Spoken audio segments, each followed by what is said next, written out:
Të nderuar dëgjues, Radio Kontakt ju fton të ndiqni emisionin Kuvendet e Ramazanit.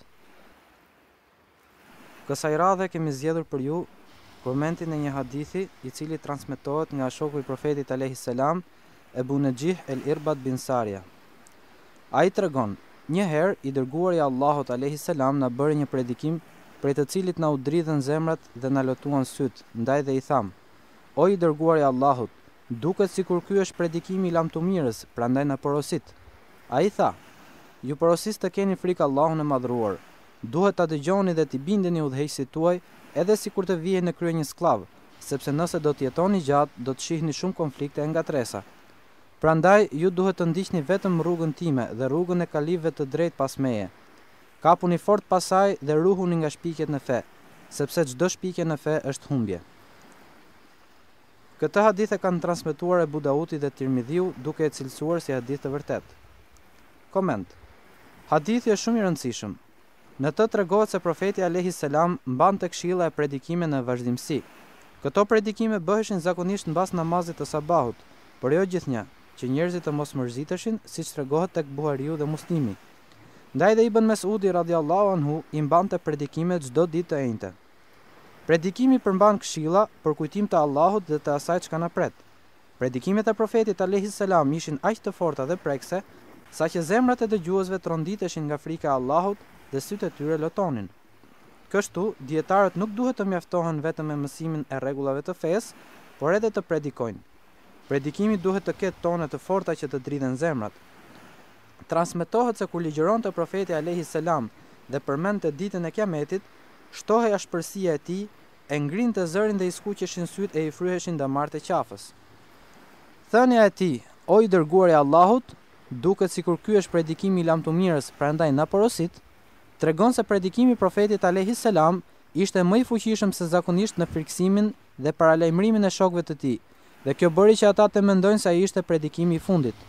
Ndaj dhe siç transmetohet, profeti alayhis salam e kishte shtuar ashpërsinë e predikimeve para vdekjes dhe i kishte shtuar porosit që u jepte shokëve. Thënia, prandaj na porosit, do të thotë, na jep një porosit të plot dhe të mjaftueshme për ata që i zbatojnë porosit. Gjithashtu, këtu del se familja duhet të kërkojë porosi nga ai që po vdes. Po ashtu duhet shfrytzuar sa më mirë koha me njerëzit e devotshëm dhe me dietarët para se ata të vdesin, duke marrë prej tyre këshilla të vyera.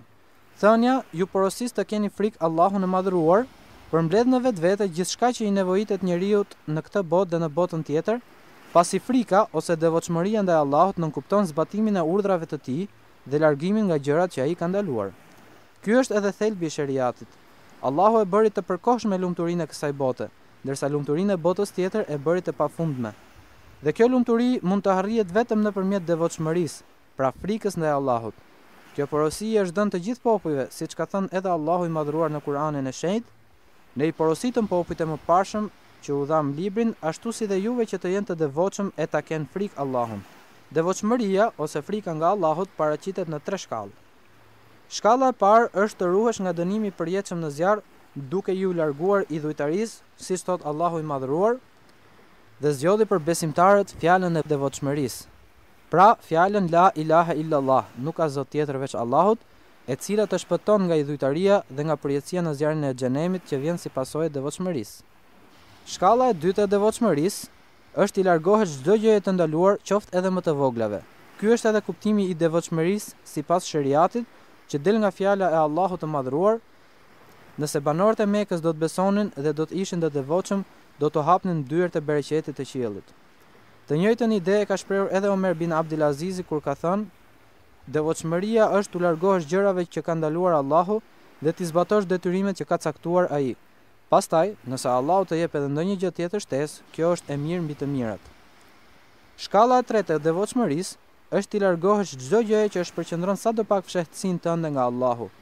Kjo është edhe devotshmëria e vërtetë, e cila nënkuptohet në fjalën e Allahut: o besimtar, jini të devotshëm dhe ruajuni Allahut ashtu siç ai e meriton. Ibn Omeri ka thënë: devotshmëria është të mos të duket vetja më e mirë se të tjerët, ndërsa Allahu i madhruar e ka quajtur devotshmërinë si petkun më të mirë, kur ka thënë: petku i devotshmërisë është më i miri. Një dietar që po vdiste ju tha: na porosit. Ai tha: mbani gjithmonë parasysh ajetin e fundit të surës Nahl, i cili thotë: Padyshim që Allahu është me të devotshmit që i friksohen atij dhe me punë mirët. Një njeri shkoi tek profeti alayhis salam dhe i tha: "Më këshillo." Profeti alayhis salam i tha: "Ji i devotshëm dhe friksoju Allahut, sepse frika ndaj tij i sjell të gjitha të mirat. Përpiqu, lufto në rrugën e Allahut, sepse kjo është murgjeria e muslimanëve. Përmende gjithnjë Allahun e madhëruar, sepse kjo është dritë për ty në tokë dhe përmendje e emrit tënd në qiell. Ruaje gjuhën tënde dhe fol vetëm për mirë, në këtë mënyrë do ta mundësh shejtanin." E përsëritëm këtë hadith të përmendur më parë, në mënyrë që të theksojmë rëndësinë dhe dobinë e tij. Të gjithë muslimanët kanë rënë dakord për vlerën e devotshmërisë pra frikës nga Allahu i madhëruar. Thënia e profetit alayhis salam: "Duhet ta dëgjoni dhe t'i bindeni udhëheqësit tuaj edhe sikur të vihej në krye një skllav", tregon se bindja ndaj udhëheqësve është e rëndësishme, madje edhe kur këta udhëheqës janë të imponuar, sepse nuk mendohet që një skllav të bëhet udhëheqës me zgjedhje. Pra, bindja ndaj prijesve është e detyrueshme në çdo rast, duke u nisur nga parimi i zgjedhjes së dëmit më të vogël. Midis dëmit që shkakton një udhëheqës i keq dhe atij që shkakton mosbindje ndaj tij, që do të thotë anarki e pashërueshme, ne duhet të zgjedhim dëmin më të vogël, bindje ndaj udhëheqësit. Kuptohet që kjo bindje është e kushtëzuar me bindje ndaj Allahut, siç ka thënë edhe profeti alayhis salam, nuk duhet të bindesh krijesave nëse aty ka mosbindje ndaj krijuesit. Thënia e profetit alayhis salam: "Nëse do të jetoni gjatë, do të shihni shumë konflikte nga tresa", është një nga mrekullitë e tij, i cili ka ditur gjithçka që do të ndodhte pas tij deri në ditën kur njerëzit do të stabilizohen në xhenet dhe në xhehenem, e vërtetuar kjo edhe nga hadithe të tjera të shumta. Thënia: "Ndaj, duhet të ndiqni vetëm rrugën time dhe rrugën e kalifëve të drejtë pas meje", tregon se duke qenë se këto nga tresa do të jenë të shumta, mënyra e vetme e shpëtimit është ndjekja e rrugës së profetit alayhis salam dhe e udhëheqësve të drejtë pas tij.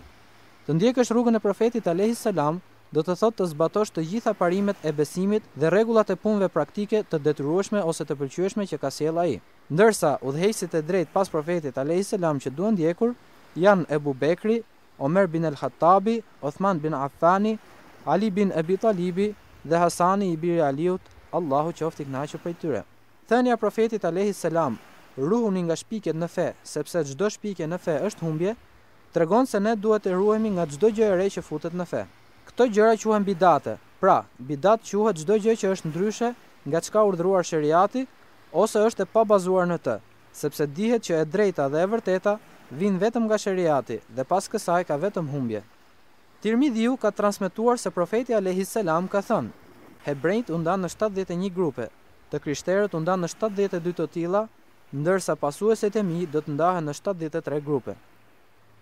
Në librin El Muwatta, Imam Malik transmeton se profeti alayhis salam ka thënë: "Ju kam lënë dy gjëra, të cilat po i ndoqët nuk do të humbisni kurrë, librin e Allahut dhe sunetin tim, pra rrugën time." Ndaj vëllezër, duhet të rini gjithmonë në shoqërinë e njerëzve që ndjekin rrugën e profetit alayhis salam dhe të ndiqni edhe ju rrugën e tij. Nëse devijoni nga kjo rrugë, do të përçaheni dhe do të devijoni nga rruga e Allahut të madhëruar, siç ka thënë në Kur'an: "Mos i ndiqni rrugët e tjera që ju devijojnë nga rruga e tij, pra nga feja e tij." Me sunet, nën kuptohet rruga që ka ndjekur profeti alayhis salam dhe shokët e tij në besim, vepra dhe qëndrime. Ndërkohë, Nesaiu dhe Darimiu transmetojnë nga Ibn Mesudi se pasi bëri një vit të drejtë, profeti alayhis salam u tha shokëve të vet: "Kjo është rruga ime." Më pas, ai bëri vija të tjera në të majtë dhe në të djathtë të vijës së parë dhe tha: "Këto janë rrugë në krye të cilave ndodhet nga një shejtan, i cili bën thirrje për ndjekjen e tyre." Dhe më pas lexoi ajetin: "Kjo është rruga ime e drejtë, ndaj ndiqeni atë." Një dietar, Sehel et-Testari, ka thënë: "Duhet të ndiqni hadithet dhe sunetin. Kam frikë se sa afërmi do të vi koha që kur dikush të përmend profetin alayhis salam dhe ndjekjen e tij në çdo gjë, do ta qërtojnë, do të largohen prej tij dhe do ta poshtrojnë. Në fakt, bidatet u bën të njohura nga vetë ehli suneti, sepse ata debatuan me bidatçit, pra me njerëzit që bën shpikje në fe, i kundërshtuan thënjet e tyre, duke i bërë ato të njohura njerëzve të tjerë. Në këtë mënyrë, mendimet e bidatçive i dëgjuan edhe njerëz të zakonshëm që nuk i kishin ditur më parë. Po të izoloheshin bidatçit dhe të mos u fliste atyre askush, kur të vdisnin do të merrnin me veten në varr edhe bidatin e tyre, pa e njohur të tjerët. Prandaj vëllezër, evitojeni bidatçit, pra njerëzit që sjellin shpikje në fe, dhe ikni prej tyre siç ikni nga luani. Mos u shoqëroni me bidatçit neglizhent që e kanë lënë pas dore sunetin. Ata kanë shumë shenja, midis të cilave nga më të rëndësishmet janë: mos drejtimi rreshtave në namaz, lënia e hapësirave brenda rreshtit, tallja që u bëjnë besimtarëve të devotshëm që urdhërojnë të mirën dhe ndalojnë të keqen, mosmarrja me përmendjen e Allahut dhe leximin e Kur'anit, kalimi i kohës me debate, përgojime e të tjerë. Sufjan Thauri ka thënë: "Shejtani e do më shumë bidatin se sa mëkatin, sepse njeriu mund të pendohet nga mëkatet, por jo nga bidatet." Fudail bin Iyadi ka thënë: "Kush ka simpati për bidatçit, Allahu ja hedh poshtë të gjitha punët dhe ja nxjerr nga zemra dritën e Islamit." Në një hadith, profeti alayhis salam ka thënë: "Friksojuni Allahut kur flisni për shokët e mi. Mos i bëni ata objekt të sharjeve tuaja pas meje. Kush i do ata, i do se më ka dashur mua, dhe kush i urren, e bën këtë se më ka urryer mua. Kush i lëndon shokët e mi, më ka lënduar mua. Kush më ka lënduar mua, ka lënduar Allahun, i cili është gati ta dënojë atë." Në librin El Ghunya, Abdul Qadir Gilani ka shkruar: "Besimtari duhet të ndjek sunetin dhe xhamatin.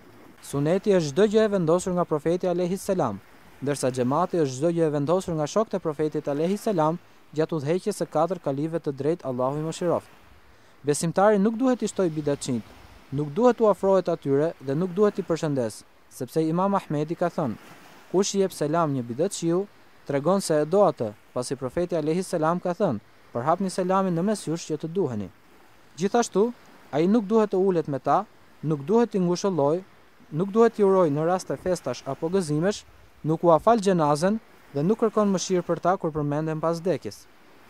Madje, besimtari i mirë duhet të ndahet prej tyre dhe t'i armiqsoj për hir të Allahut, duke besuar dhe shpresuar se Allahu i madhruar do t'i jap shpërblim të madh për këtë punë. Fudail bin Iyadi ka thënë: "Nëse marr vesh se dikush urren një bidatçi, shpresoj që Allahu t'ia fal mëkatet, edhe nëse ka pak vepra të mira. Kur të shohësh në rrugë një bidatçi, ndëro rrugën." Një nga sunetet më të mëdha të profetit alayhis salam është pastrimi i zemrave nga sëmundjet e tilla si smira, zilia, mendjemallësie e të tjerë. Ky është një nga adhurimet më të mëdha me anën e të cilit fitohen gradat e larta. Argument për këtë është hadithi i transmetuar tek Tirmidhiu, ku profeti alayhis salam i thot Enesit radhiyallahu anhu: "Biri im, nëse mund të gdhihesh dhe të ngrysesh pa pasur në zemrën tënde smirë për askënd, bëje. Biri im, kjo është pjesë e sunetit tim. Kush e do sunetin tim më ka dashur mua, dhe kush më do mua, do të jemi bashkë ditën e gjykimit në xhennet." Me kaq po e mbyllim edhe këtë kuvend.